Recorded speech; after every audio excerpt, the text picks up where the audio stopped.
Blog Talk Radio.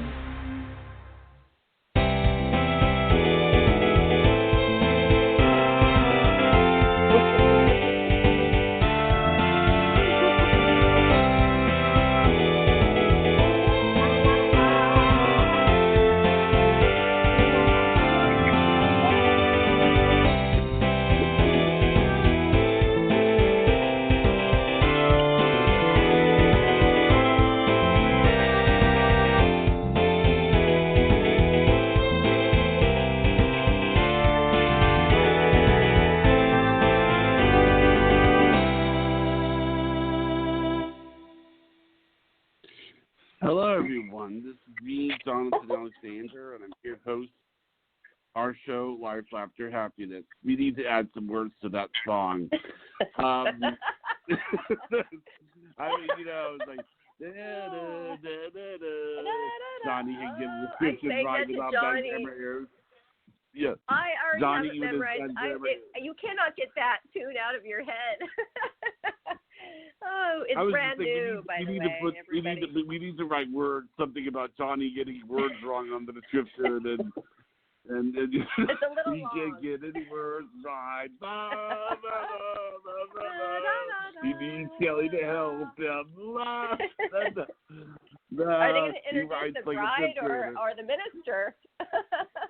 Okay. But anyway, so Barbara, it's great that you're here. I want to introduce you. This is the host, Barbara, and hi everybody. Barbara, this is this is an interview by Barbara Moore show.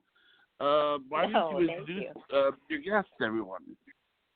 Okay. Oh, wait, before we go, I want to see one thing. Our website is www.lifelaughterhappiness.com, and that's our community website. So go on, Barbara. Sorry about that. Go. Okay, that's fine. Wow, what a tune. Okay, well, we are so happy about our guest today, Albert Lanier. He is a writer and freelance journalist. Although Albert is now retired, I was talking to Albert earlier today, and I'm just curious to what retirement means to him, because to me he seems quite active as a writer. Yeah. But Albert has had quite a career for the past 25 years, writing for magazines and newspapers in publications like Hawaii, but in places like Hawaii, Washington State, where I'm from, and California, where I live now, for Honolulu Weekly, Pacific Business News, Hawaii Magazine, Puget Sound Business Journal, Asian Week, and Hawaiian Film and Video. And now, for the past 2 years, he's been writing a blog about media and news media on media.com. So welcome to the show, Albert. Thanks for coming on. Thank you, Barbara. I have to say, before we go any further, it's really I'm really quite happy to be doing this show. Not only because it's different from every other show, but because I have to admit this: you're one of my favorite Playboy playmates. So. Oh, really? This is wow. Yeah. Thank you. It's something I never thought would happen. I'm like, wow, I'm being interviewed by Barbara Moore. It's like, it's really and how quite perfect quite is that? Because I know. I didn't even know you before you reached out to me. I've often said, Albert, that it wouldn't surprise me if Barbara Moore got tested and had an IQ of 160. I mean, she's extremely resourceful. I mean, it's like I buy her something and then she uses it and then she turns it into she'll make these wonderful things from it. So I mean, it's amazing. I mean, it's like she changed my life for the better. Oh, well, thanks. I can believe that. I can believe it. Both of you guys. Your introduction was perfect. I mean, I've been interviewed for 10 years on numerous shows, and when you're in podcast and internet talk shows, the level of hosting varies, but you were just dead on. I wouldn't have thought that that you were. I mean, you've done a lot of things. Like you're a Playboy Playmate. You're like a ballroom dancer, champion one. Done some. You're an actress, but I mean, I would have thought that you were like a professional radio person. So. Wow. Yeah. Well, I mean, the way you. I mean, now. the intro was nice. I mean, it was. I mean, you're just great. Wow. God. I'm like. You. It's unusual Make me for me because I don't.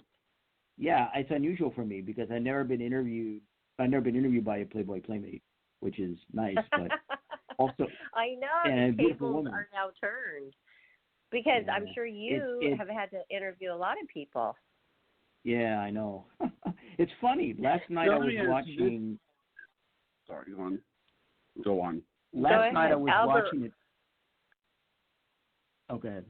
Last night I was watching a documentary about Mike Wallace. And known, for Mike Wallace, for those who don't know, he used to be one of the hosts of 60 Minutes, and he was a notorious interviewer, very hard interviewer, going after people with his ambush interview. And so I was watching a documentary about him. So when you mentioned interview, we're like, because I was watching him being interviewed by his colleagues on 60 Minutes, the footage of that, and I thought, oh, okay. It's interesting seeing the interviewer getting interviewed, but in the 10 years that I've been on different podcasts and radio shows being interviewed, it's been, I guess, the table's being turned on me, except I've never been on TV as an interview. I've been a print interview. Very different in terms of the way. Do you find? We said before the show, and I think I want to make sure that we repeat this again for Barbara's sake. You said something about models, the cliches that they'd be very difficult to interview, but in actuality, it's the opposite. And I told you that. Yeah, I would like to have him clarify that. Both of you guys clarify that for the listeners because, it's not what they think, right, guys? This is something we both discovered. Okay. Well, in the 22 years I was a freelance writer and a print journalist. I was writing for magazines and newspapers. I did some other kind of writing. There were a couple of times where I interviewed a couple of models, and maybe more than a couple, but at least two. And I had to not only interview them, but I had to also shoot them with whatever camera that I had from the newspaper. I didn't have like lights and bounce cards and stuff like that. I just had natural light and the beach, and that was about it, or backyard of someone's house. That was about it. So what I found, though, in talking to models and working with models in that context was that they are prepared, and they have models that I've seen and I've quote unquote worked with in that context and dealt with are prepared and disciplined. And there's the level of discipline that involves with modeling. So the normal majority media or major media stereotype that you see in TV shows and movies is that models are difficult, bitchy, angry, or not smart, or not intelligent, or dumb. What they do is, which is what they do stupid is, to me. I never understood that. They think you can't. I think what it is nobody believes that you can have both. They think like, oh, well, she's gorgeous. Oh, well, she can't be gorgeous and smart, or she can't be. And the thing is, like I was saying before the show, because I want to have a chance to clarify this too. In college and in school, the most stressful part of the test is actually not the test; it's the studying and the preparing. The people who don't study and don't prepare, they have a stressful test, but the ones who are ready, the test isn't really that stressful. It's just some little thing that you just take and, and like, for instance, there's a picture of Barbara where I think I saw of her, and she has her foot on a boat, and she has her hand up in the air, and I'm thinking to myself, she looks gorgeous, if you saw this picture. But then you think, how much preparing went into that picture? Probably a lot, and it's sort of like, John, why are you you're laughing? so funny. I had to but some pictures, it just happens. But that particular one, yes, I did have to get the background set with other people, and they were good sports about it. But it looked really natural, didn't it? It was out. We were jet boating. It was out on the beach. It's a compliment to you to be the kind of person where you say, okay, well, it's like, all right, let's do this, let's stand this way, let's look this way, and I guess the reason I like that is it makes you feel like the person cares about being interviewed. Yeah. It's like they say, it's like if I'll say, like they'll say, well, let's go over that last question. Let's put a word in front of that question. Let's change the setting of this question. Okay, and somebody wants to help you with something, and then they pay attention to the details. It really, I don't know if you've noticed this when you interview someone, Albert, that you feel a lot better when they start saying things like, okay, let me help you do it by doing this. Does this come across easier when I say this? Well, instead? Yeah, but Johnny, hold on. You can stop people up, right, Albert? Because if you try to change them too much, they could get nervous, self-conscious, and you can stop the whole flow up. So there's a fine line between over-directing something and just making it a natural process. So I think how I would describe myself is I feel like I make people feel comfortable. Do I? Right. You do. I mean, I think you do, frankly. Thank you. Because from the very beginning, well, part of it is your voice. Really? That's and true. Of course, well, yeah, you have a pleasant voice. That's probably why you were brought on the show in the first place. Thank you. Actually, there's a lot of reasons she was brought on the show, but it wasn't just the voice. But I can tell you, she's an extremely open-minded person. She's an extremely smart person. When we talk about substitutes, she's always willing to have something to add. She's always willing to suggest things. She's changed my life and Kelly's life for the better. So, I mean, you're right. She does have a great voice. And she has a lot to the table. She's a wonderful human being. God gave a gift to the world when he made her. Oh, Johnny. You guys are just like boosting my ego so much. But like my brother says, if she hasn't let it go to her head yet, it's not going to. Right? Right. But thank you guys. And I just wanted to say one last thing before we get into our first question with Albert, is that Albert paid me such the highest compliment when he said, when I reached out to you, you got back to me and it was just like, boom, boom, boom, like a turnkey operation, just like so professionally done and just so, like, he was amazed by that. And I didn't know, so because I'm new at the radio career, and I didn't know. I was just doing it as like common sense stuff, So that really was the best compliment ever. Oh, I'm glad that you saw it as a compliment, which it is, but also that you liked what I was saying about your skills. I mean, I can see what he says about you is extremely true. Wow, because you've done a lot of podcasts, right? I've done my share, yeah. I mean, at least maybe 10 years of it. And plus radio shows and other shows. So, I mean, I've been interviewed, I think, on a minimum. I've been interviewed a minimum, I think, maybe it's 3 to 5 times a year. And the odd thing is that I'm somebody who never thought. I'm a local and regional journalist and freelancer. I'm not a national star. I'm not somebody who was ever in the New York Times or Wall Street Journal or even working in TV. I was saying on Twitter not long ago, I said, guys like me don't wind up on MSNBC. We don't get interviewed on CNN and Fox News and MSNBC and so forth. So I never thought that I'd be interviewed by anybody. I thought I would be interviewing people, which I had, and writing stories, and was 10 years ago. About 10 years ago or so.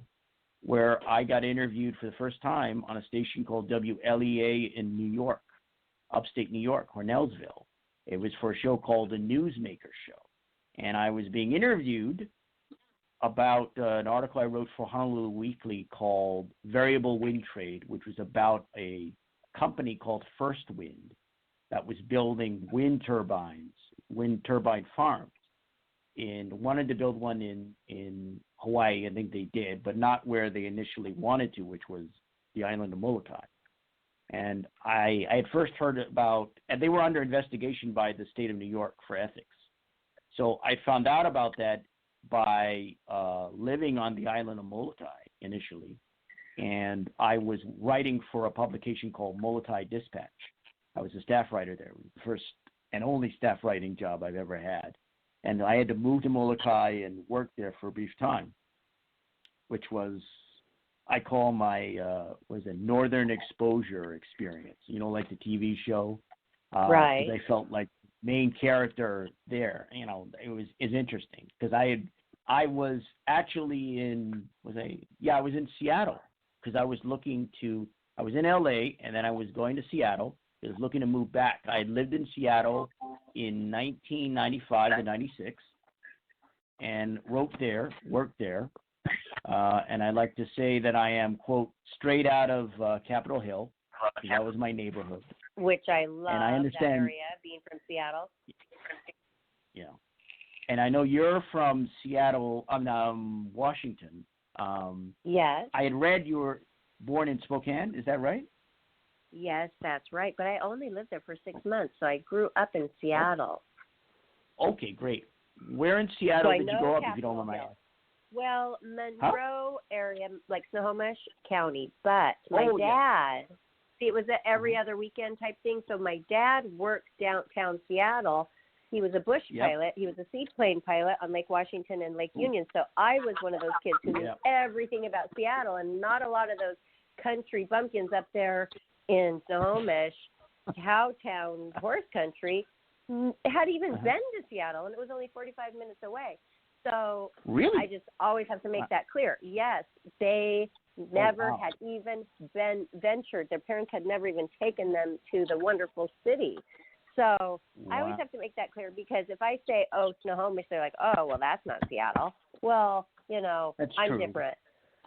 Yeah, so I knew all about it. I knew about the music scene. My brother was a musician. I went down there to concerts all the time, and I know Capitol Hill. So you lived in the totally cool area, Albert. That's awesome. Right.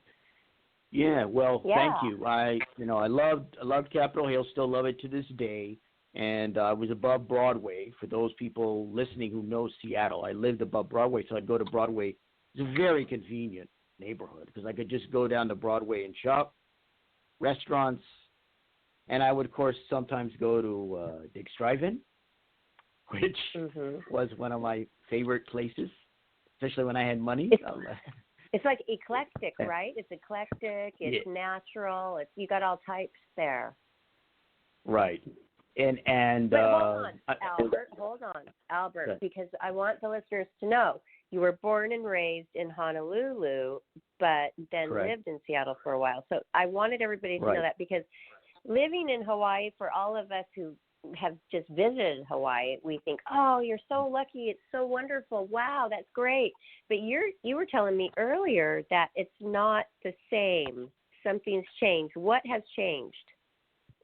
Well, for one thing, homelessness. There's a lot of homelessness here on Oahu. I live in Honolulu. And so Oahu, the island of Oahu, is where Honolulu is. And so in Honolulu, there's a lot of homeless. On the entire island of Oahu, there's a good deal of homeless. Oh. And there's a lot of homelessness you know why? You know why, though? There's a lot of homeless in Seattle, too, because it's a mild climate. So it doesn't get too cold or too hot where they can't be outdoors. So it's kind of like they migrate there. So it does make sense, although it's really sad. Well, Seattle is, they have a degree of homelessness in regards to that city, too. And, what I hear about Seattle is, when San Francisco and LA, they have their homeless problems or their financial problems, Seattle is the one that's beginning to come up. and which I think is unfortunate. But at least Seattle, there you've got Nicholsville, you've got camps for the homeless, you've got tent cities there, which is a lot better than some places in this country. So Seattle has at least got some way of trying to deal with the homeless problem, which I appreciate. They're trying their best. And it's a wonderful city. I've always loved Seattle. I love living there. And I'm hoping possibly to go back. I don't know if it'll happen, but I'm hoping to go back. Hopefully next year. We'll see. And that's great. That's so great. Yeah, because you are retired now. But even when you were not retired, it's like, why even say you're retired when you're freelance, meaning you take what you want to take? Isn't that what freelance is? Because when I read about you, it's so much about freelance. What to you was so important about being freelance? Because you had mentioned earlier on the show that you only had one job where you were a staff writer. So what's the difference there? Oh, interesting you point that out. A staff writer is what most people think of when you talk about journalists. They're employees of publications, magazines, newspapers. They're like any other employee in that sense that they work 40 hours or whatever the full-time job rate is. A freelancer is by definition a independent contractor, which means that they're essentially in business for themselves. You can be a self-proprietor, and like other businesses, you can have an LLC, limited liability corporation. You can have an S corp or C corp or something like that. So it depends on how you want to arrange that. But that's becoming a bigger issue these days because California had passed Assembly Bill 5, which was meant to deal with, I believe it was the misuse of independent contractor status to Lyft drivers and Uber drivers and other kinds of businesses. They were misusing it. And now will have an impact on freelancers because in California they put a cap, which is like 35 submissions. So that's been causing problems. Because I was intending to come back to California either this year or next year, and that law is pretty much it's going to prevent me from coming back because I would have to go back to freelancing to live in California again, and I just don't know what impact the law will have. A lot of my colleagues in California are very concerned, worried, because it impacts a range of independent contractors and small business people. Well, what do you mean by only 35 submissions? What do you mean by that? Because I get that when you are on the staff and when you're pretty much free, and I would always want to be a freelance model. I mean, that's wonderful. You're running your own show. But, well, what does this mean, this law, 35 submissions? Well, that's a good question. I mean, I think submission, it's tricky. The law itself that I've read is I'd have to go back and read the actual law itself that they passed. I've read the drafts. I wrote actually a article about this issue in California, which was called No Justice, No Peace, PIECE. What we think about when we talk about freelancing in California. So that's one thing people can look at in regards to that issue. But that's a good question, Barbara. The person credited with writing the bill is Lorena Gonzalez, who's an assemblywoman. Can you hold that thought really quick? Because Johnny had a question, too, about that. What was that, Johnny? Okay. Well, it was something, actually what I'm curious about because, we're trying to get ourselves out there to get ourselves well known. And like, I've often wondered, like, if you were to get or ask a newspaper article, say, to write a story on this, do we necessarily go to one of the reporters or do we go to the editor?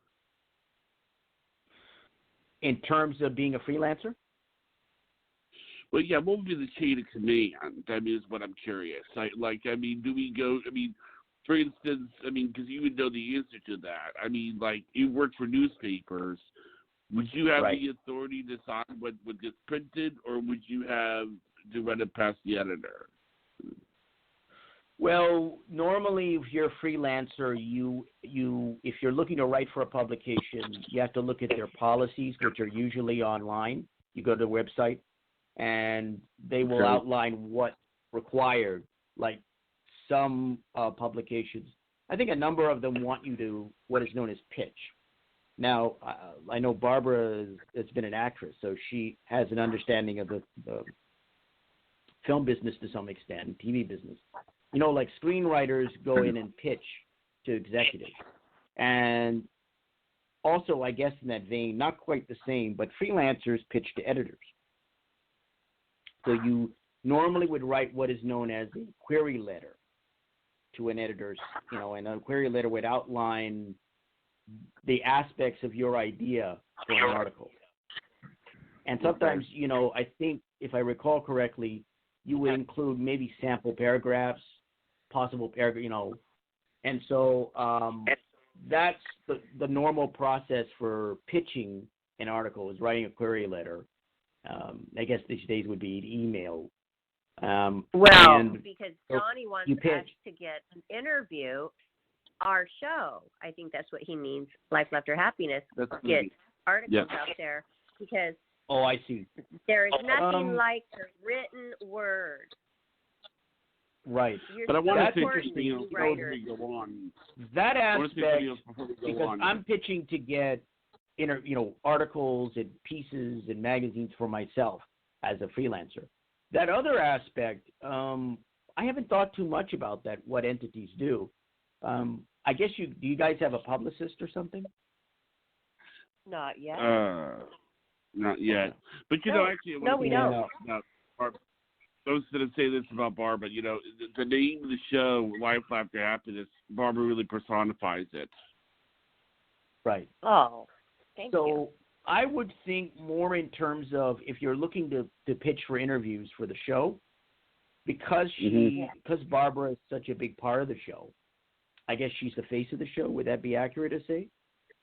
Well, no, we're equal. We are all three faces, and our three faces, we like to be equal. Nothing goes past anybody unless we all three discuss it first. Well, that's good to hear, but if you're looking to, they're going to want some kind of hook, publications are. So a hook. I understand the way your show is set up, but they're going to want some kind of hook. So most likely the hook. They can use Playboy Playmate, right, Johnny? He has no problem with that. No. Yeah, I think that there's a big story there. It's like I think what I would say, the only reason I say that you talked about a hook. All three of us, I think we fill up the weaknesses of the other. Like there's a very good reason why Barbara's here. It's a long story of how we met and everything, and I think the one thing that me, Kelly, and Barbara will all agree with is we were very, very, very, very sad before we got busy with the show. I mean, I think that's I think Barbara would say that's probably true, right, Barbara? Well, I have not been sad since I've started because, you know what, Johnny? You were sad before Kelly and I came along. Once we came along, you have not been sad, right? Since we've come along. Yeah, but what I'm saying is the show, before we asked you to come on the show, you were going through a period where you were really kind of down. I just had a very bad accident. I had a very bad accident, which led me to you guys because of their healing, chakra healing to me, and that was totally cool. Right. That's what I'm trying to say. Barbara. Everything happens for a reason. I truly believe everything happens for a reason, and also that Albert's here today. Everything happens for a reason. Do you believe that, Albert? Interesting. You don't? I think I don't know if everything happens for a reason. I tend to think that part of life is an unfolding mystery. And that as a person who is a rational person and a logical person, and who is, I guess, maybe a logical empiricist to a great extent, and somebody who tends to take that view of life, I understand that not everything can be explained, even though I'm a rational person, a logical person. So thus, there is a mystery. Things happen for no reason, and they happen for reasons that aren't explained at the time or aren't available. So I tend to view life from the standpoint of half of life contains reasons, as you note. Some things are done for reason, and so I would say some aspects of life, some things happen for a reason, and others do not happen for a reason. And I understand that, and I accept the mystery of existence. I accept the mysteries of life.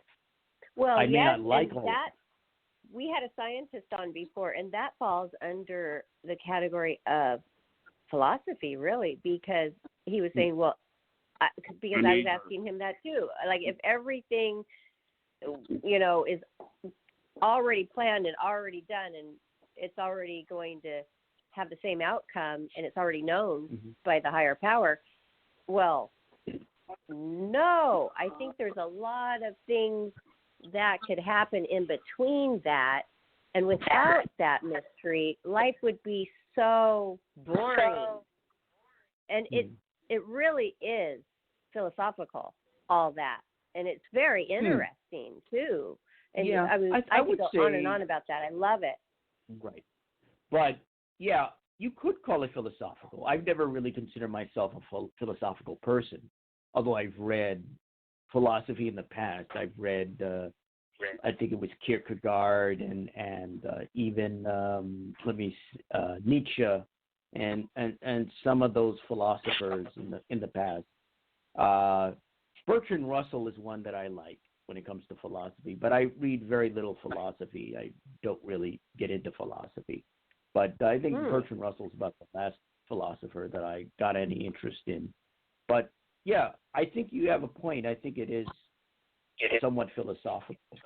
I believe, there are rational, logical people who think everything can be explained by logic and reason. And true logic and reason is saying not everything can be explained. Not everything has an answer to it. Not everything is done for a reason. There are things that don't have answers, that can't be explained, and that don't have reason. And having true reason and logic means that you understand that. That's always been the stance I've taken as a empirical person, as a logical person, a rational person. Well, I like that. I like that too. Yeah. Otherwise, if you try to impose logic on everything and think you can solve every mystery, you're going to drive yourself nuts. You drive yourself nuts.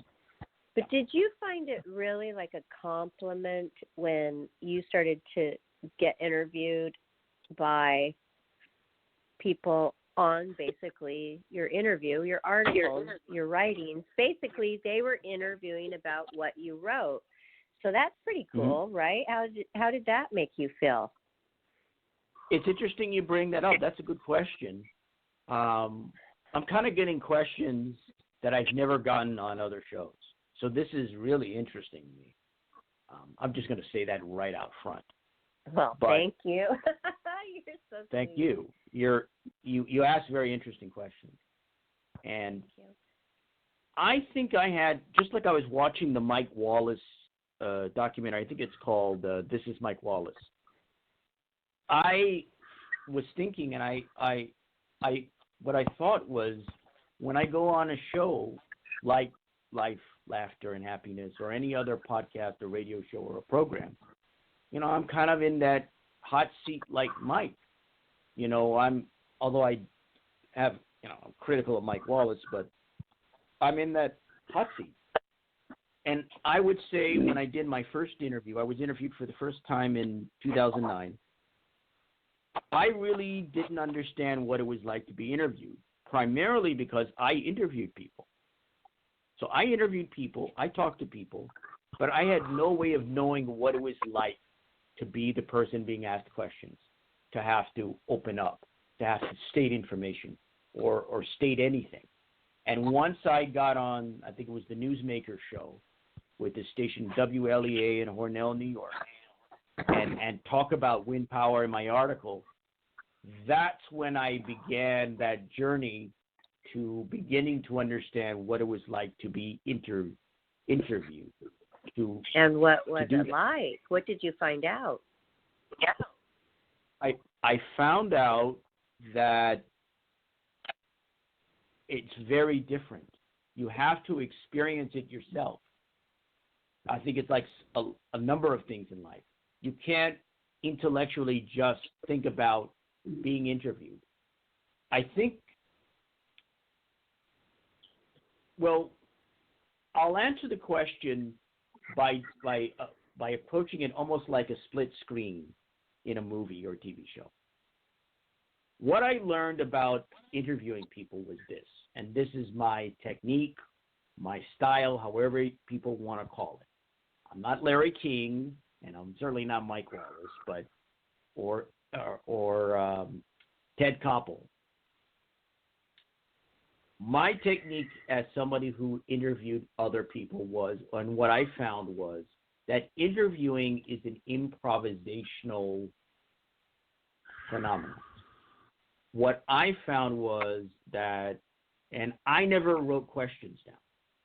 I just did my research. I read what I needed to read and tried to prepare the best I could, and then went to the interview and asked questions. But I asked questions as I was in the moment, as they say about acting.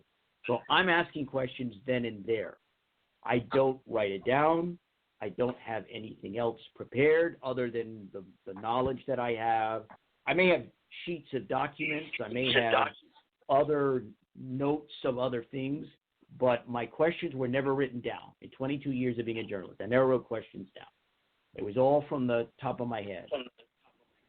So you do the research, but you're asking in and of the moment. So it's an improvisational phenomena. So, and the reason I did that, because what I understood was that interviewing in and of itself is a sort of forced phenomena. It's interrogative. It's a phenomena that isn't entirely natural. It's not like a natural conversation. A natural conversation has ebbs and flows and moves, zigs and zags, and goes off in different directions. It's not always logical. It's not always rational. I guess there maybe is a mysterious component to it, perhaps. I don't know. But that's what I discovered from the time I started as a journalist and a writer, which was in 1994. That's what I discovered, that it's improvisational. You have to go with the flow. It's almost like surfing. You have to get on that wave and, let the wave take you where it will. And maybe so great things as happen. an interviewer, I understood that. Oh, it's improvisational. And that's the way that I did my interview. I agree with Larry King in the sense that Larry King would always ask why questions, and I would ask why questions myself at times. But I was always interested in the kind of why and how. Because in journalism, at least when I took, going back to high school journalism, they teach you the 5 W's and 1 H, right? Who, what, when, where, why, and how. And I'm interested in the why and the how primarily. That's what I'm interested in interview. Now, I described just now my stance as an interviewer. Now, as somebody being interviewed, what I had to do was, instead of going with the flow in terms of the question, it's different. You have to, in a sense, trust yourself, and you have to be able to, I'm going to really be ridiculed for saying this, but I'm going to say it. It's almost like Star Wars. It's almost like, whether it's A New Hope, I'm a bit of a sci-fi fan, fantasy fan myself, but it's almost like Star Wars. When Obi-Wan Kenobi in the first film, A New Hope, says, you have to trust in the Force, and and tap into that energy. When somebody's asking you a question, you just really have to be able to go with the flow in a different way, but you've got to be able to reach out and answer that. To me, it's like, I know, of course. like dancing, right, Albert? Like you prepare. And once you're on the floor, you don't think about anything else. You just let it flow, and you go with the ride, and you enjoy the dance. So you prepared for the interview, prepare, and then once that interview started, you were enjoying it, which then in turn made it so authentic and real and great and not forced. And then more wonderful things come from that. I think that is why you were so successful. Well, I think that's a good description. I really do. You know, I think it's an apt description. But getting back to being interviewed, I had to learn how to be an interviewee instead of the interviewer. It's a very different kind of experience. So you have to fundamentally trust yourself. You have to trust yourself that you will give answers that are rational, logical, and make sense, but also trust that you're doing the right thing for yourself. I think what makes people good interviewees, so to speak, is that they have an inherent trust in their own abilities in whatever they do, whether that's being an artist, musician, politician even. It gets to a point where you can give glib answers to glib questions. But fundamentally, I think what makes it... Okay. I have a question. You know, I want your opinion of these kinds of interviews, because this is something that many years ago there was Fidel Castro was being interviewed on television, and my father, I haven't told you this, is from Cuba, so he's seen Fidel Castro. He's seen him, you know, he knows exactly the kind of person that he is, that he's a horrible person and everything. But the problem is that it makes me wonder, what's the point of going and interviewing Fidel Castro? Because the moment you go to see Fidel Castro, who has since passed away, and the moment that you are in an interview with him, he's in control over what is said and what you talk about. So, I mean, it almost makes me feel like, what's the point of why do people do those interviews if, you know, you're not going to get him to admit he can sit there and lie to you and you can't control what he says? I mean, what do you think about those interviews? Well, it's interesting you mentioned that. You know, that is the basic aspect of an interview. You know, that an interviewer has a certain amount of control over what he's going to ask you, and to a certain extent boundaries. Although with Hollywood celebrities and others, they want questions in advance, which I've never done. They want, or politicians in particular, they want questions in advance, which I've never allowed. I've never given them questions in advance. I can give them an area in advance, but that's about it. They want certain boundaries, what you will and won't talk about. It's harder and harder nowadays with interviews to just ask about everything under the sun, unless you go to a podcast like this one or a show like this one. I mean, I think that's why Joe Rogan and the Joe Rogan Experience is kind of a successful show, because people go on that show and they're talking about all kinds of things and experiences and so forth. I think that's the success of podcasts in particular. But yeah, you're describing, I think, a certain component of how the dynamic of interviews are set up. And I think if you are the interviewee, what I've learned as an interviewee was that, again, I have to trust myself. And so if I don't want to answer something, I'm not going to. And you have to trust yourself that you will say the right thing and you will make a logical answer to a hopefully logical question. But it's almost, in many respects, like I mentioned, Star Wars, using the Force. But let's use something not fictional, but also applicable to everyday life, which is something, or some aspects of life, which is tennis. When a serve is hit at you, you've got to respond or you lose. In many respects, an interview is like that. But you have to trust your ability. Somebody hits that tennis ball at you, you've got to be able to return. And so you've got to trust your ability, and I would say your ability as a human being, not as a celebrity, not as a personality, not as a politician or some public figure or what have you, but as a human being. Because ultimately the best interviews are about one human being talking to another human being. And that's what an interview should be. But the nature of interviews is that they're interrogative conversations. They're not entirely real conversations.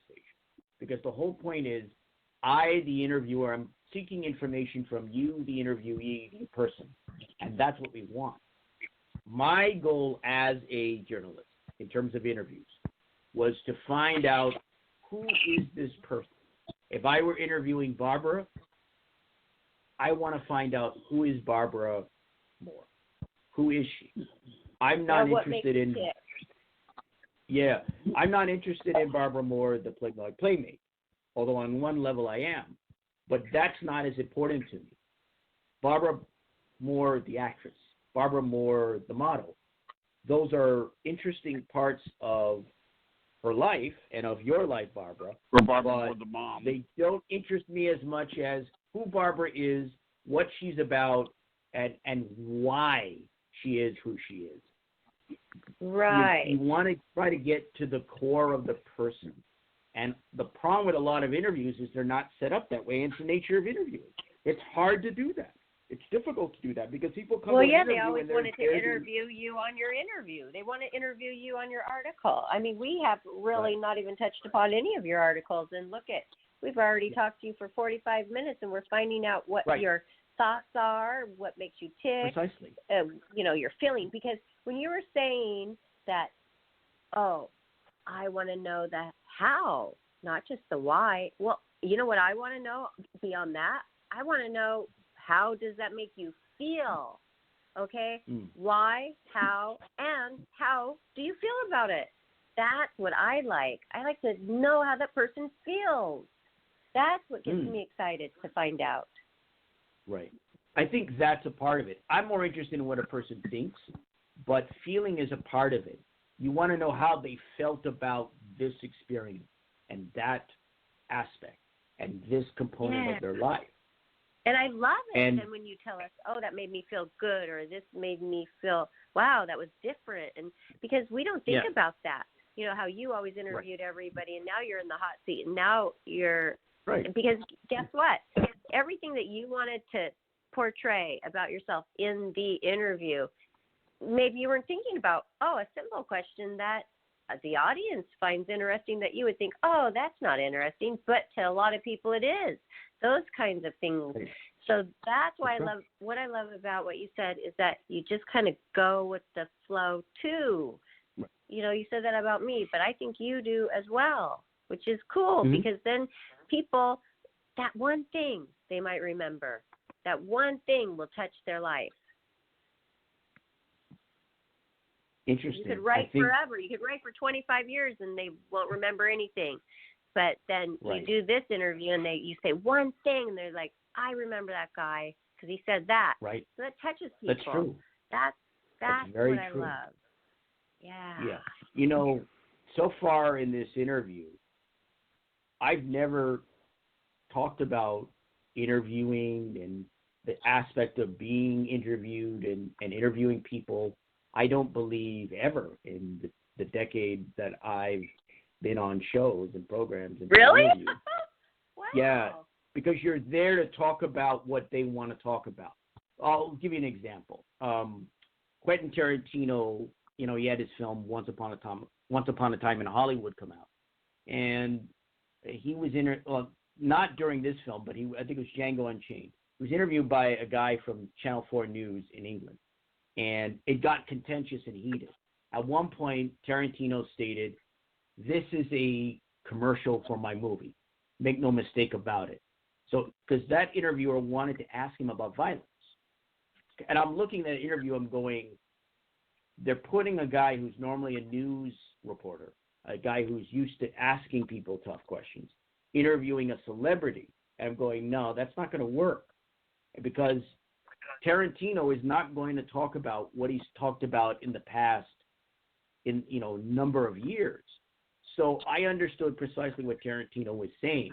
And that's what I mean by you've got to trust who you are and what you are. You've got, sometimes, as Nancy Reagan said, you just have to say, no, I'm not going to talk about that. I don't want to discuss it. It's not relevant. Now, sometimes you have hard interviews and people say, I don't want to talk about that. And they're being deceptive and they're being deceitful. But what Tarantino was doing in that interview was the right thing for him to do. You have to trust yourself. You have to trust your ability in being interviewed to say no. It's like Jodie Foster said in an interview, I think in Playboy magazine, I think it was. I'm not quite sure. But she said, no, it's to an interviewer, she said, no, it's your job to ask, and it's my job to say no. And I thought that was a great encapsulation of a number of aspects of interviewing. So as somebody being interviewed, I just felt I had to trust myself. And I had to, but you have to wait. Somebody's asking you a question, you've got to go with whatever they're asking and try to do the best by yourself. But you also have to make the conversation interesting. You do have to make it interesting. And this is far more interesting than a number of interviews I've given, even on subjects that are themselves fascinating, because I don't consider myself a great interviewee. I've listened to myself on other shows and I've gone, because I don't come from a background where you're trained to give interviews. As a journalist and writer, I'm basically prepared to interview people, but never to be interviewed. It was something that I learned on the fly by being on radio shows, by being on talk shows, by being on podcasts. I had to learn it one interview at a time. And so It's been an education every time I've been interviewed. I don't know how many journalists will admit this. You guys, but that's what I will admit.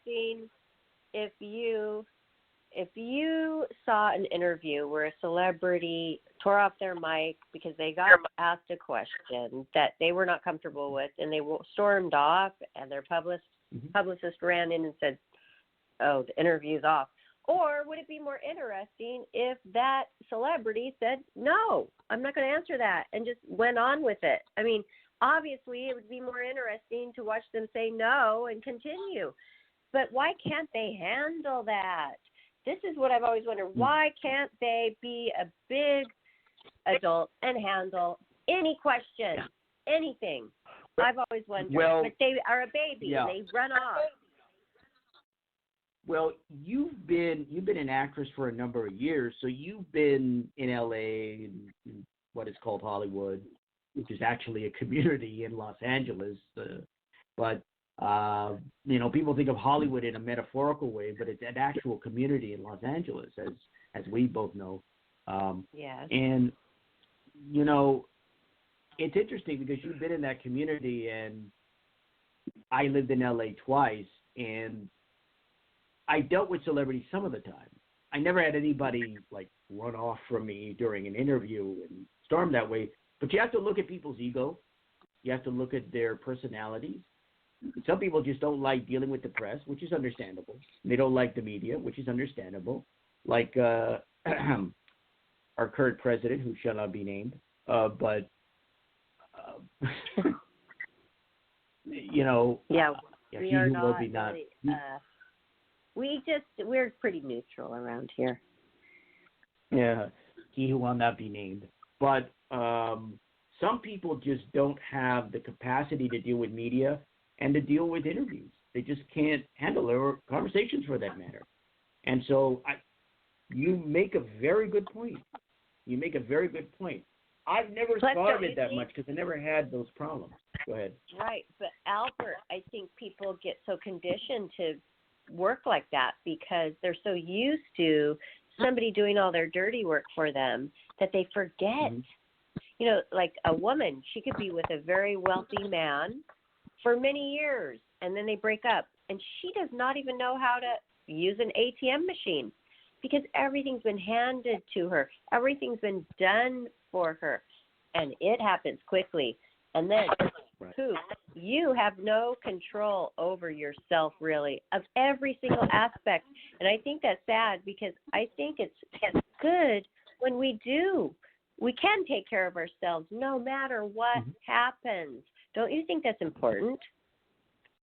I think it does. You know, I've noticed that with some women who have been divorced and being a guy, I'm a single guy who's never been married, no children.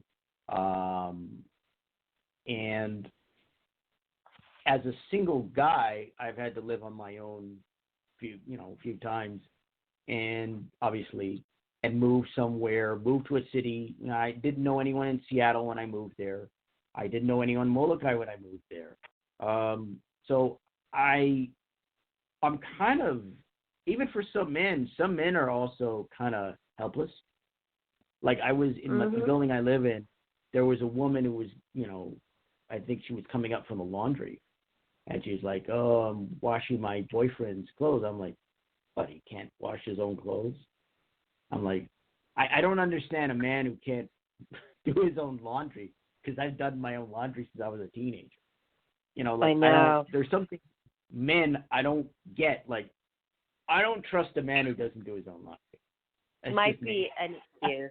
It might be an excuse. I mean, come on now, right? So the woman in her place, he's thinking that's her place to do it for him, quote unquote, hit her place. I can handle my own laundry. I don't need anybody to wash. I'm sure, since you have been on your own all these years. But I want to go back to a long time ago when you were a little boy, or when did it start where I'm sure you had some burning passion inside of you that I want to write. I have to write. I want to write. And it's a two-part question, though. A, when did that happen? And B, at first, were you writing what you really wanted to write, or was it just because you had to pay the bills?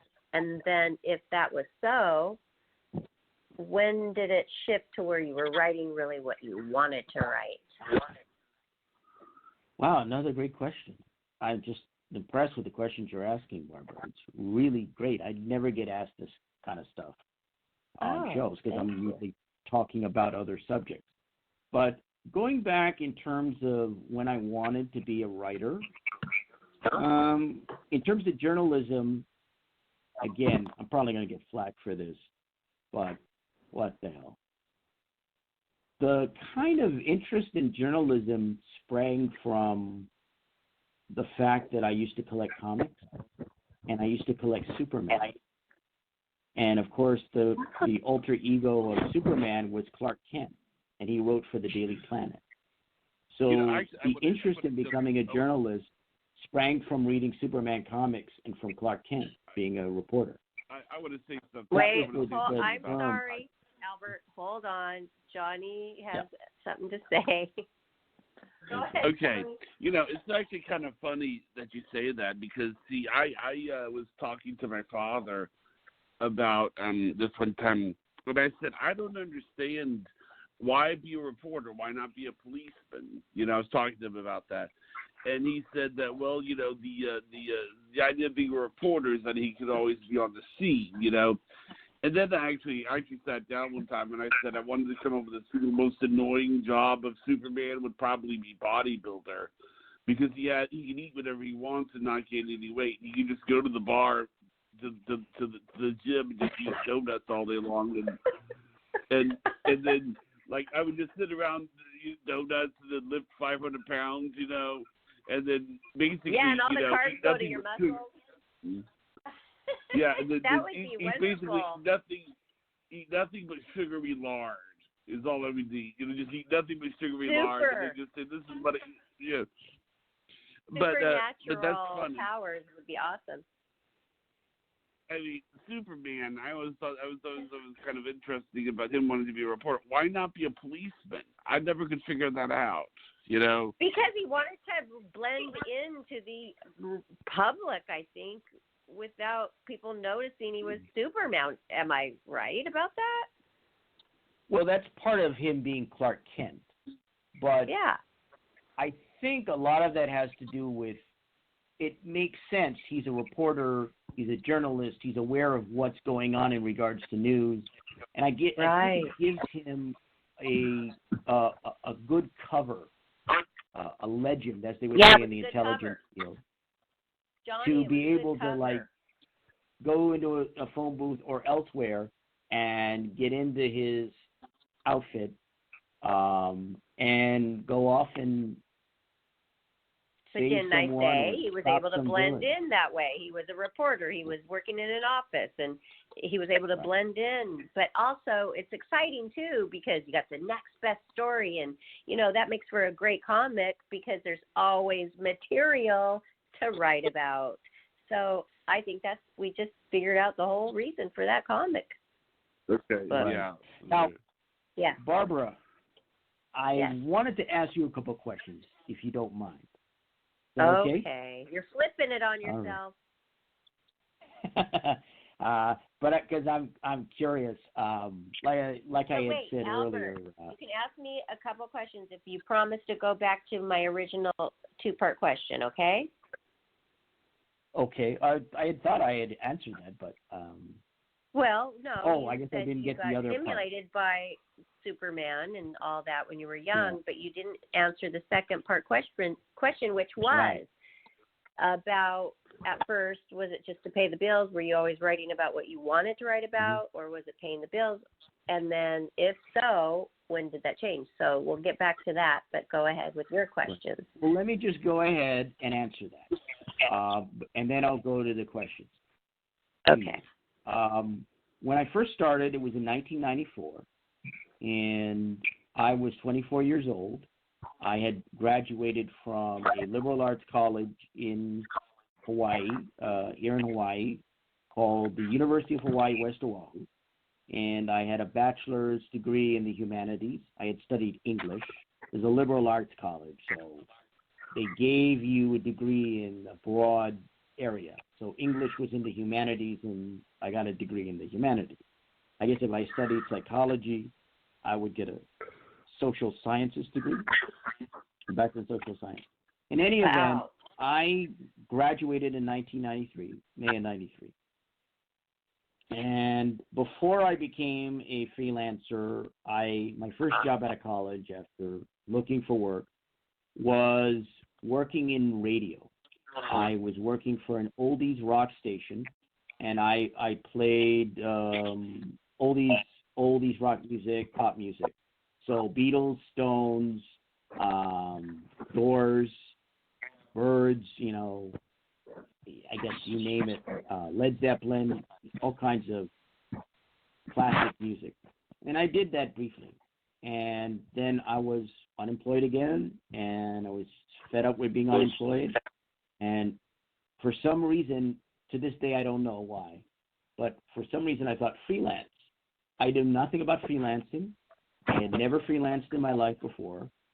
I had helped start a newspaper at the college I was at. They didn't have a newspaper at that point. So I had wrote a column or something and written stories. But and I had a background in high school. I was in my high school newspaper. But I didn't major in journalism because there was no journalism major at the school I went to, at the college I went to. So I never studied journalism, and or never majored in it either.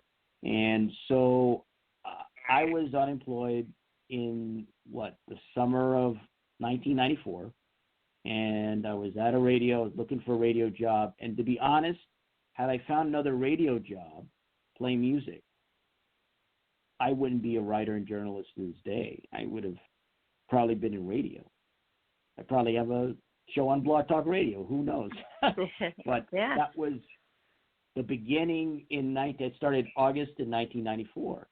I was going through the phone book because I had done that with radio stations, calling them up, trying to get work. Went in the phone book and called up newspapers and magazines for whatever reason. Again, I don't know what spurred me to do this. I wasn't a freelancer, had no experience freelancing, knew nothing about freelancing, but I decided to try this out. Had nothing left to lose. So I call up this one newspaper, and they said, yeah, we're not really looking for freelancers, but we would like somebody to review films. I go, oh, great. And so I sent them a review, and they decided, nah, we're not interested in that. But in the meantime, I had sold an article to a family publication, and then sold another couple articles to a senior citizens publication. I think it's called Hawaii Senior Lifestyles or something, where I was interviewing the governor candidates and lieutenant governor candidate in the election that year in Hawaii. And that's how it all began. The article that I sold to the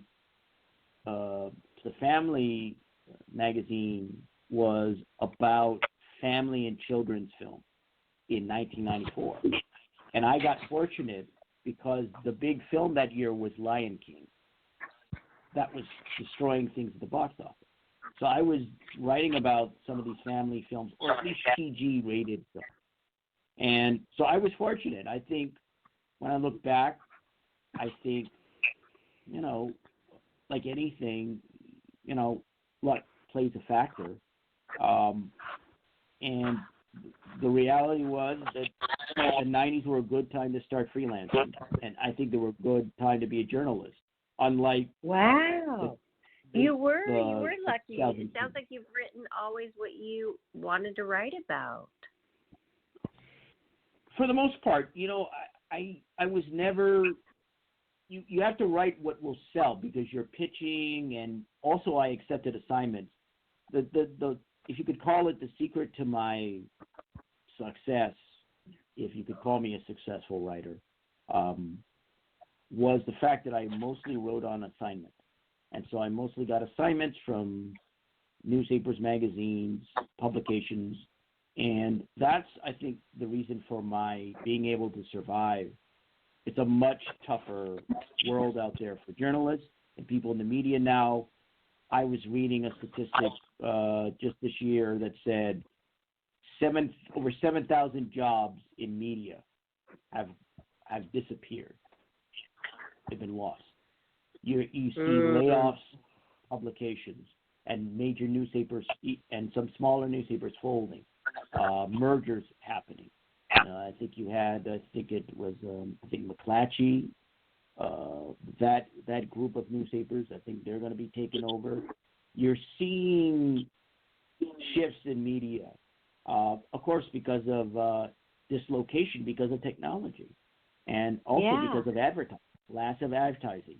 Google and Facebook and all these online mega giants, if you want to call it. I don't like the word mega giant, but are sucking up all the ad revenue and taking a lot of money out that would have gone to newspapers and magazines. A lot of changes. Yeah, a lot of changes. So I think I started at about the right time. And I started at a time when the internet was relatively new as a phenomenon, as a public phenomenon. And I started, I made the transition from, I don't know, I would like to say from the Neolithic era to the postmodern era, so to speak. From using word processors and typewriters to using the internet and email. So it's been kind of an interesting ride. And as for the very last part of your question, I think having done a blog for the first time in the past 2 years, which is my medium.com blog, in which I deal with media issues relating to the news industry, and also mostly current events. I'm able to choose whatever I want to write about with the blog. It's just all me. And anyone can do that with a blog. But when I was writing articles, I mostly took assignments, and I did pitch. So I did have the confidence that I could write what I was interested in and what I wanted, but mostly I had to write what other people wanted and what other people were interested in. And I think that's part of the reason that I was able to survive was I was flexible. I didn't just go, it's all about me and what I want to write. But writing the blog is purely me, 100% what I'm interested in. But as for my career, I don't know. I was able to write what I was interested in to a good extent, but I just had the freedom to write. Where being a staff writer, you're just going to get assigned what some editor wants you to write. That's it. You know, unless you can find a way to weasel out of it, you're going to be writing that story, or you're going to be covering that candidate if it's an election year, which this year will be, 2020 will be. You know, you got to. The thing about the major media and mainstream media is they give you the assignment and they give you the story. You got to take it. Whereas I could turn down assignments if I didn't want them. Hey, we would like you to do this. Nah, I don't want to do that. But I took the work most of the time because I had to. Hawaii's an expensive state. California is an expensive state. It is. Getting a little expensive. So I just took the work. So I just work. But that took a toll on me to a certain extent. Now I realize it because I've been retired for the past nearly 3 years. And I realized that I really wasn't kind to myself in many respects as a person. I didn't have a vacation from 1994 till 2007, 2008 I finally took one. So 13, 14 years I didn't have a vacation. So I've only had a couple of vacations in my life. And like a so workaholic. Yeah, basically. I hate to admit that, but I realized 10 years ago when I was in L.A., I realized I was a workaholic. And it was... Well, I like it that you were able to move with the times because people, they're not going to die with the times if they are able to move along with technology and learn the new way is. You know, people say, oh, it's so sad, all these old music producers, you know, the new guys are running them out. Yeah, but maybe if they change the way they look at things, the way they did things, and the new way things are moving, they wouldn't have been gone.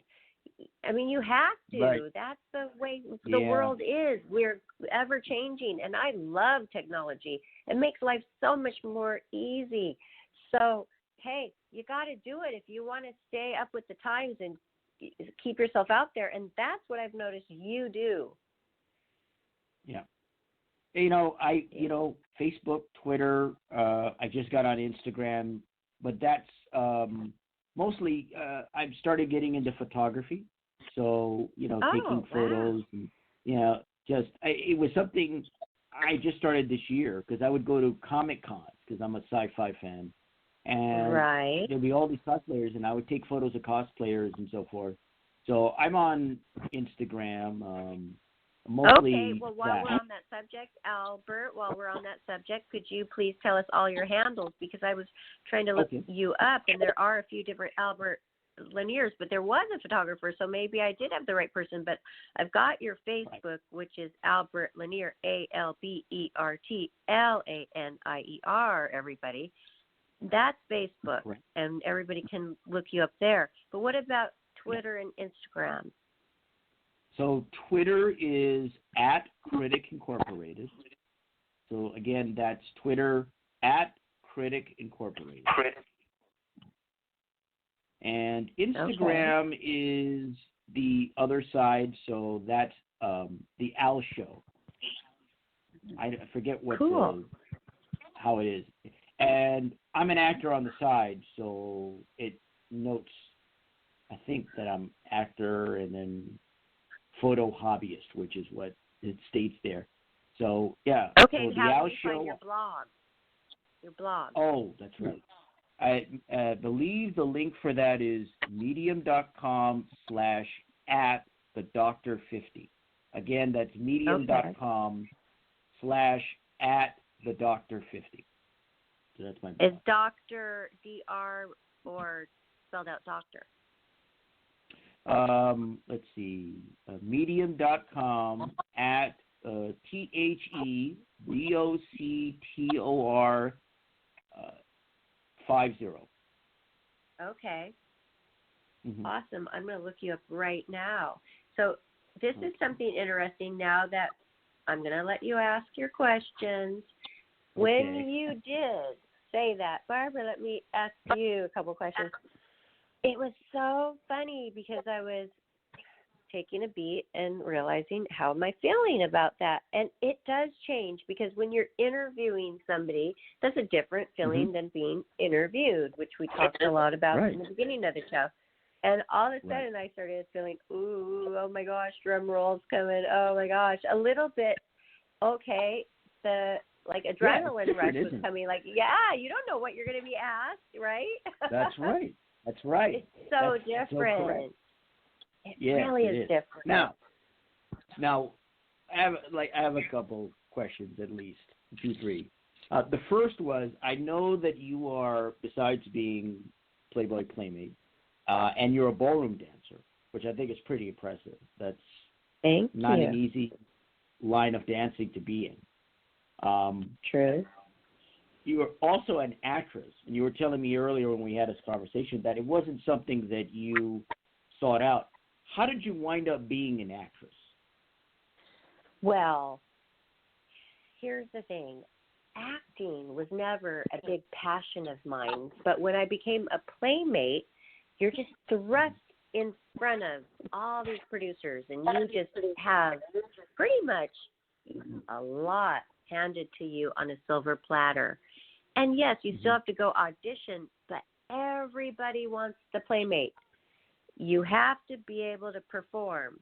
Yes, you have to be able to act. You have to have some talent.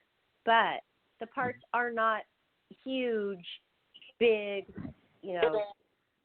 running the whole film roles, okay? Right. But a lot of people couldn't do it. A lot of people couldn't even do that. And I so happened to be able to have enough talent to be able to get a lot of roles. And here they start coming in. And, wow, that was exciting. But it was not my burning passion in my heart to be an actress. It just wasn't. I enjoyed getting the part. But to take it to the next level, I never really wanted to do that. I would buy acting classes, and sometimes I just never even showed up. I would never even go, and these things are expensive. I'd be like, oh, my gosh, I just don't want to do it. And you know what? If you don't want to do it, that's not your passion. When it came to dancing, I couldn't wait to get up so early and go to the studio and practice 5 days a week, 3 hours a day, and became a United States champion 2 times. That was a burning passion. I had to do it, and I had to be the best. But acting, no, I didn't have that. And I think it let some people down, which that gave me added pressure because I'd have friends say, oh, my gosh, I saw you on Nightstand like 3 times on this Nightstand show, which was a comedy. And, oh, you're so good and your timing and all that. And it made me just try again. But you know what? If you don't have that burning passion for something, you just don't. Like, you're not going to make that happen if it's not there. And so that's where it's at with my acting. Right. What? So it's funny you mentioned Nightstand because I just happened to see you years ago on Nightstand. And I was a fan of that show. And I would agree with what some of the people said. I thought you were quite good on Nightstand. And I wanted to ask you on Nightstand because like I said, I'm a fan of the show.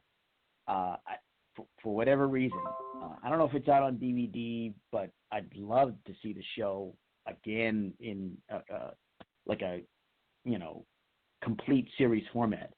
But I was curious about Nightstand. How was it? How did you get Nightstand, and what was it like being on the show? Because Tim Stack was, I believe, the star of the show. So how did they? Oh, he was so did funny. you find out about you? I'm curious about that. And how was it doing the show? Oh, same thing. I would just go to the audition, and I would get the part. And once you get one part, and you do really well at that part, because here's the thing: I just did a film called Tooken, And the director was John Asher, and he told me, Barbara, we all on the set, there's the model who's coming in for the little part, even if it's just one line. We're all like, oh, no, this is going to be a long day, because that one line, that's important, because you have to have the proper timing, because you could ruin the whole movie with one bad act. Can just make the movie look like go from an A to a B. And I never looked at it like that. And I knew the importance of the role. I'd have to read the whole script just to do like a little part like that, just to know it, to make it make sense. And he goes, you came in and you nailed it. He goes, we couldn't believe it. I mean, they were giving me a standing ovation after I was done. And he goes, that's why you got the standing ovation, because we were like, oh, no, this is going to be horrible. We're going to have to do it over and over, and it's never going to be good. And he goes, and it's so true, because if you look at an actress, and she's even a major motion picture, and there's not a lot of dialogue, but it's in their eyes and it's in their face, they can totally bring you into that. I think I can do that. And yes, I do have acting talent, but to pursue it, I don't have the passion. So I don't know what is wrong with me. I could say from, strangely enough, being an actor here, I didn't want to be an actor. I just found myself, because Honolulu, Hawaii, there isn't a lot of acting work. And I found myself basically being cast in a part that was supposed to be played by a real football coach. So I played a high school football coach in a student film. And that led to like 4 other films. And I just said, okay, I'll go along with this acting thing. I never went to an acting class. I never had any training or background in acting. I did take a theater class in college, but that was an elective to get an easy aid. And so I wasn't I'm not a trained actor, and it's not something I talk about other than if I'm specifically on a show to talk about it, which I've been interviewed a couple of times about being an actor. But yeah, I would agree with you. I'm a stage actor now primarily, but it's not something I'm wanted to do. It's something I found myself doing. I'm an accidental actor in that regard. But kind of like me, right? I'm curious about to get back to Nightstand. I'm curious about Nightstand. Like, what was it dealing with Tim Stack, and what was the atmosphere like? I'm just curious because I'm a fan of. You know what? It was completely professional. We went in there, we did our job. We had our behind the scenes, a little bit of chuckles, a little bit of laughs. He was a great guy. But I also was on Married with Children, and then that was surreal for me because I was acting with Bud Bundy, and then afterwards he was just like such a young guy, and he was like in his car, and they were listening to music, and his big tennis shoe was hanging out one side, and he was trying to like act cute and sexy and kind of flirtatious, and it was just surreal though because my brother and I grew up watching that mostly in junior high and high school, and then that's my first acting part in front of 2 live audiences. So you kind of get caught up in, wow, you're in Hollywood and you're actually doing it. And you're just like, I want more, I want more, I want more. But then there's something tugging your heart saying, yeah, but do I really want to do this? I mean, but if I did, I would have been frustrated because I would want like a bigger role and a bigger role and a bigger role. But that would have made me work harder, and I probably would have been very successful. So unfortunately, I just didn't have that burning passion for it. But these experiences were funny and fun, and I like that you asked me about that. But nothing about the Nightstand really stuck out except for just getting there, getting in the makeup chair, knowing my lines, thinking about them, making sure I did it properly, and it was successful. And that was day in, day out with modeling, acting, whatever I was doing, I wanted it to be the best. I wanted it to be successful. I wanted it to be on time. I wanted it to look good. I wanted to do a good job. This was my main goal. Well, I think that's a great attitude to have. It's that straightforward professional attitude. I think that's a wonderful mindset. And I couldn't leave, of course. I couldn't without asking about Austin Powers, International Man of Mystery. And this is what allowed me to come on the show. Had I not seen the Fembot, I don't know I would have asked to come on the show. Your picture that was on Facebook. Isn't that funny? I didn't know you were one of the Fembot. Fembot. Playboy Playmate group that I created. I the think Playboy so. Playmate. And believe it or not, nobody had Playboy Playmate. Nobody got it, and I just typed it in, and it was available. And I'm like, mine. Right. And so I'm curious about that film. I love Austin Powers, and I'm curious about how it was to do Austin Powers, how it was to do that film, what the atmosphere was like on the set. Working with Mike Myers. This is a crazy story. This is a crazy story, and nobody knows this story except for the producers, which were pulling their hair out and very upset. Okay, so we had about 3 to 4 auditions. The first audition, then a callback. This is a major motion picture, which we didn't know, but it became a blockbuster, which has a lot of power, but it had some very big names in it. So it was a very big deal when I kept getting these callbacks, and my manager was like super excited about it. So I landed the role as the Fembot. Well, I got there, and guess what? There was 6 other Fembots in makeup chairs. So we were all looking around at each other, and I didn't know then, but they were all thinking the same thing. So I get on the phone to him, and I said, hey, I thought I got the Fembot role, like the main Fembot role. There's like everybody else is here getting their makeup on, tons of them. And he calls the producers. Well, there was this huge uproar, and all these Fembots with like not our full makeup on, but like the wig, and one person had the powder on, one person had the pink outfit on, one person had the wig on. We were all in disarray. We were all in the producer's trailer and mad. Everybody was mad, demanding, what? I'm the Fembot. I'm the Fembot. I'm the Fembot. No, I'm the Fembot. I am not kidding you guys. It was crazy. It was Sounds crazy. like Spartacus. I'm Spartacus. I'm the Fembot. I'm the Fembot. That'd make it interesting. And you know what? Now that everybody knows the story, they'll probably do some kind of skit about it. Somebody should. It was hilarious. But everybody should think about it. I was going to say, it's a shame that we can't get all 5 of you back and then get you all 5 back to you on the show or something.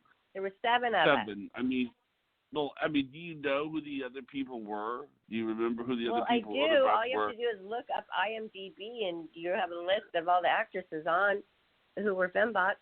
Okay. Yes, and we all had one line. And guess what? Here's Hollywood for you. We had a huge script. We had a lot of lines to prepare. We had a huge paragraph. And so we thought, we had this big role. And we get there, and they hand us our line. You cannot resist us, Mr. Powers.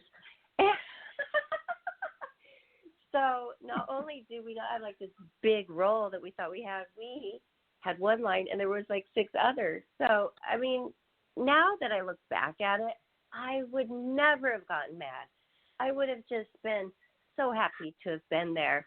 But when you're young, things like that get you upset. It's a shame because, it was ridiculous. This is what I was going to say. I was going to think of another Mike Myers movie, Shrek.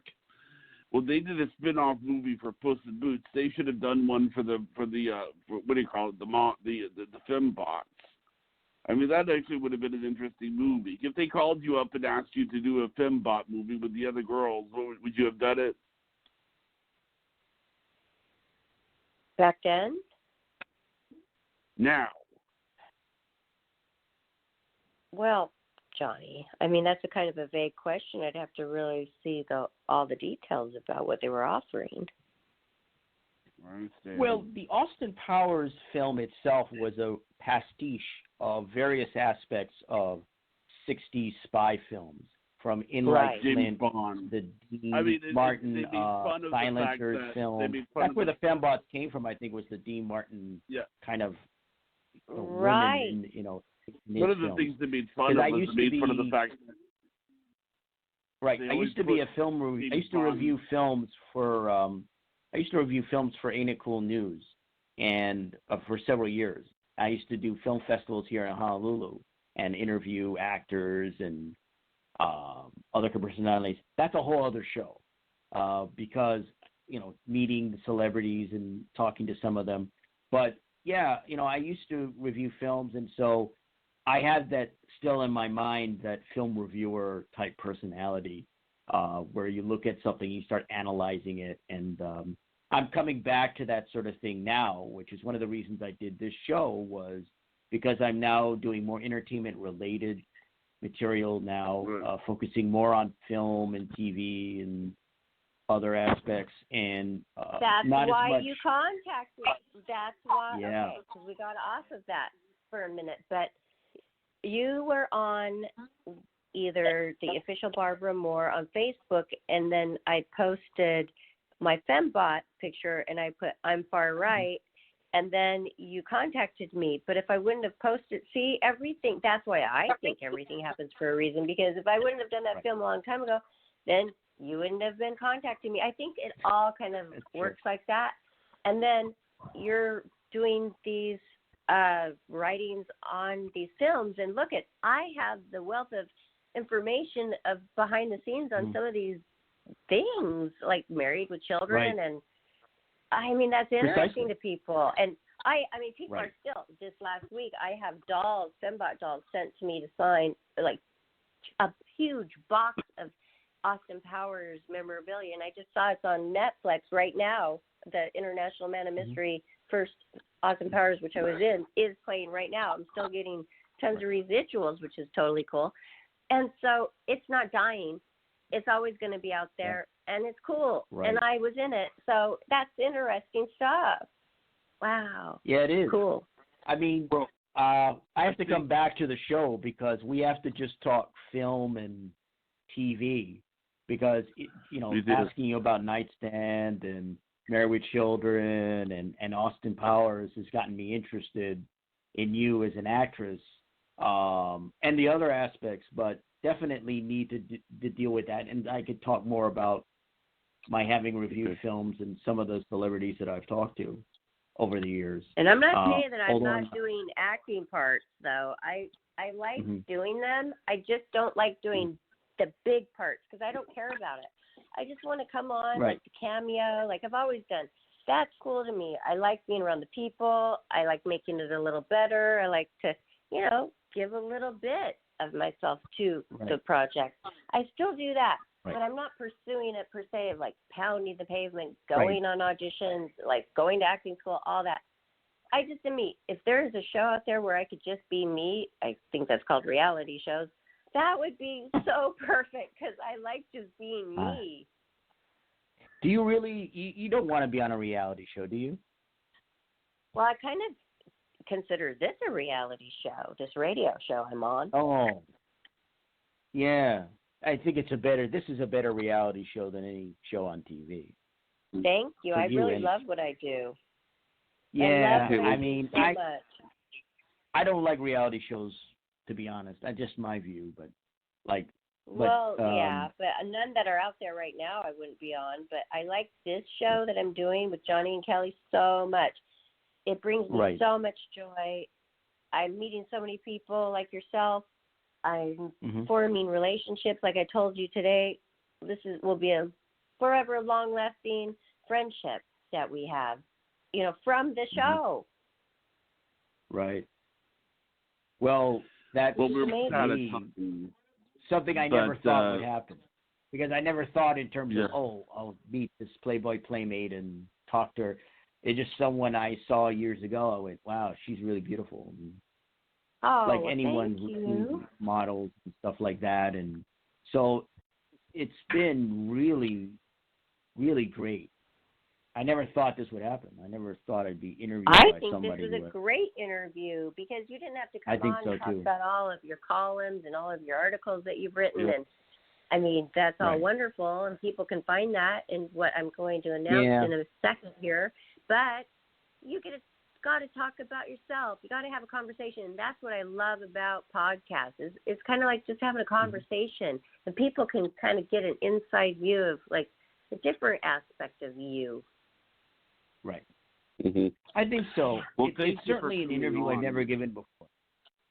It's an interview. This is an interview I've never given before. I've never talked about interviewing and being interviewed and the nature, too much about my career, the basics of my career and all of that. Yeah, it's been very, very different. I've never done an interview like this. It's normally my opining about a subject or an issue or an aspect. And this has been a lot more fascinating and intriguing. Not that other interviews haven't, but you enjoyed it, of course, because awesome. the lovely lady interviewing me made it so much enjoyable, or so very enjoyable. Thank you. Yeah. And Johnny did help. It's almost like a dream come true in many respects. Like how many people could be interviewed by someone they saw, in Playboy? Like that's not something that normally happens. Who those other lucky people will be? That comes from a Leo talking. Oh, by the way, when's your birthday? April 3rd, 1970. Okay. You don't have to say the hello. You don't have to say the year. I know. April 3rd, Johnny, because you know what? We do something special here at Life, Laughter, Happiness. We do a birthday shout out whenever it comes time for your birthday. We always announce it and say happy birthday. And then we'll see if you're listening. So do we have another regular listener here and a YouTube subscriber, Albert? I hope you'll subscribe to us on YouTube. Certainly, I will try to listen as much as possible. Okay. And if you can't, you can always find our shows on our YouTube channel, Life, Laughter, Happiness. Yeah. And we hope that you, Albert, and all the listeners tonight will not forget to subscribe to our channel and find us all across the board on Facebook, Twitter, and Instagram. And I'd like to talk about Albert's Facebook. It's Albert Lanier, ALBERTLANIER on Facebook. And at Twitter, you can find him at Critic Inc., CRITICINC, which I just followed you, by the way. And you're going to have to tell us your Instagram because that was a little confusing. I tried to look up the Dr. 50 and it wasn't you. Oh, that's Medium. My Medium is medium.com/@thedoctor50. And my Instagram is The Al Show. Okay, so that before the Instagram, that was how to find your blog, correct? Right, correct. Okay, so awesome, because the that's Instagram what you're doing is The Al Show. Okay. What am I doing currently? The blog, right, which is the Medium. Right. Well, yeah. Dr. 50. Blog is ongoing, whenever I feel like writing it. Currently, as I've been in the midst of promoting interviews that I've done. I did an interview with Crooked Table, which is a podcast, and analyzed Stanley Kubrick's last film, Eyes Wide Shut. And so it's my return to analyzing films and dissecting films, but this time online. And also I had an interview come out on podcast Parallax Views, where I was true crime, which is something I wasn't interested in doing, but the host was interested in. And so I did an episode for Parallax Views on Bob Crane and his death, Bob Crane being the star of Hogan's Heroes. And last month, the podcast was the Robert Blake case, the death of Bonnie Lee Bakley, his wife, but the Robert Blake case. Yeah. So that I've done those two. I don't know if I'm going to do any more true crime. Maybe I do want to do an episode, maybe for another podcast, about the death of Bobby Fuller. But the true crime thing is something I didn't cover crime as a reporter. I never had anything to do with it as a journalist. But I found myself doing true crime, and so it's something that's really come up in this year alone. So unexpected. Wow, so Robert Blake, so he was acquitted. Is that correct? Like he's free, he was right? acquitted in the criminal trial, and the civil case he was found liable. So he Isn't that crazy owed, when people are walking around and they were not found guilty in the criminal, but they were? I've always wondered about that, Albert. And then in the civil, but they have to walk around on this planet Earth when everybody's looking at them like, "Oh, you're guilty." I don't even get that. Can you just explain that, like in a nutshell, like if you can quickly? I don't know if you can explain that quickly. Right. I don't pretend to be an attorney. I just have a bachelor's degree, not a law degree. But the criminal trial, I believe the differences in it is that it's what is necessary.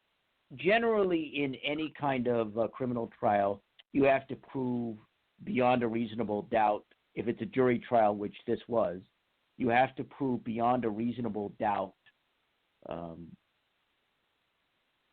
Well, let me step back. The burden of proof is what the prosecutor has. And so they've got to prove beyond a reasonable doubt that, in this case, Robert Blake was guilty. And what the defense has to do is they have to be able to create reasonable doubt amongst the jury. So they, as the prosecution has the burden of proof, all the defense has is basically trying to create reasonable doubt in the minds of jurors or a judge for that matter, if it's a only judge. And in the civil, I think, and of course it's a preponderance of evidence in the criminal trial. With a civil trial, it really depends on the burdens because it's financial. Criminal, you go to jail you go to prison if you're found guilty. In the case of Robert Blake, I believe it was murder with special circumstances. So he would have been eligible for death row, the death penalty, had he been found guilty. In the case of the civil trial, it's financial. So the standards are different. And so he was found liable, guilty, and I think owed, forget how many $1 million, be in my notes. But do he these owed money people to ever? I hear these people have to owe, and then they never even pay. Well, yeah, it depends on your if you run an assets check, what they're basically what they're worth, what their value. In the case of Blake, I believe he got tapped out because he was worth several $1 million. And how much he was worth is but very... Albert, wouldn't you rather be free than be in prison? I mean, I think about that a lot. Like, they don't have blankets, they don't have pillows. I mean, have you ever just really thought about year after year, day after day, even seconds just ticking away, and you're just in like an animal cage with bars with somebody locking you up? I mean, that's got to do something to you so horrible. I mean, you can't just have freedom. You can't have space. You can't have privacy. You don't have anything. And this is years. How do these people not go crazy? Absolutely insane. How? I don't know. That's a good question to ask a prisoner. I've never been in a position to ask anyone that. Okay. I've never been in any position. I've never interviewed a prisoner. That's another huge I've never subject. interviewed a prisoner, I mean, so I don't know. Don't you ever like cuddle up into your big comforter and your nice pillow and say, "Oh, tomorrow I get to sleep in because I'm self-employed, I'm freelance, and you know what, life is good." Don't you ever think, God, what if I was in prison? Ever think that?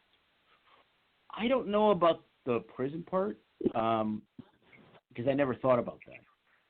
But I went through financial reversal several years ago, and I did think about what it would be like to wind up on the streets.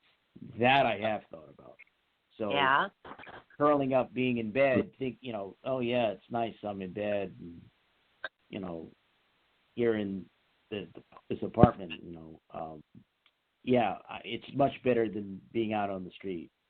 And I completely have think about the prison thing all the time. I must be weird Really? because almost every night there's something going on with me. Let's not put it in the universe that I'm ever going to go to prison.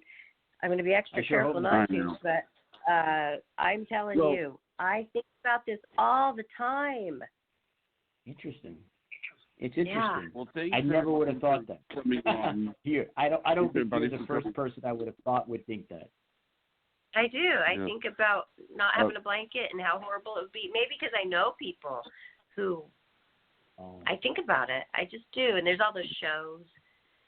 I know it's kind of weird, but that's another show. But we've done that before, Albert. I've interviewed somebody who is trying to get a person out who was convicted for a life that had good behavior for 30 years. And there's so many things to write about. I really think that you are fortunate to have had such a wonderful life in 25 years, because you were saying in like 1995 or something, you had a turning point, and that was 94, and I was a new playmate, so we kind of were having a turning point at the same time in life, and that's a lot of body of work, and you're so fortunate to be able to have such a wonderful career and to have led such a wonderful full life being a writer. I think it's fascinating, and I hope everybody connects with you and follows you, and I hope that we can have you back on the show again.